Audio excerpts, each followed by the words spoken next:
భూమి డాన్స్ స్కూల్లో ఉదయ్ వృక్షాసనం వేయగానే భూమి ఉదయ్ దగ్గరికి వచ్చి ఏంటండి వృక్షాసనం ఎందుకు వేశారు అని అడుగుతూ ఉండగా గగన్ బ్రో నన్ను డాన్స్ నేర్చుకోవడానికి ఈ ఆసనం వేయమన్నాడు అని చెప్తూ ఉంటాడు ఉదయ్.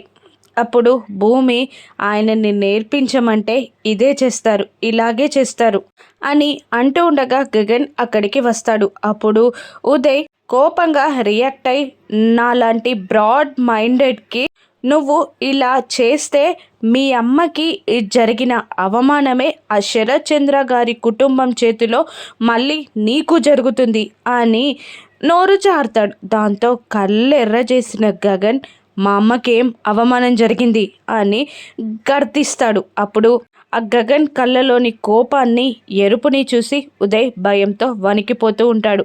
అప్పుడు భూమి నచ్చజెప్పడానికి ట్రై చేస్తూ అత్తయ్యకి గుండు కొట్టియాలని ట్రై చేశారు కదా, అదే ఆయన మర్చిపోయి నోరు జారాడు బావా అంతే అని అంటుండగా ఎవరిని మభ్యపెట్టడానికి ఎవరిని మోసం చేయడానికి చూస్తున్నారు మీరు అని అంటూ ఉదయ్ గొంతు పట్టుకొని పైకి లేపుతాడు గగన్.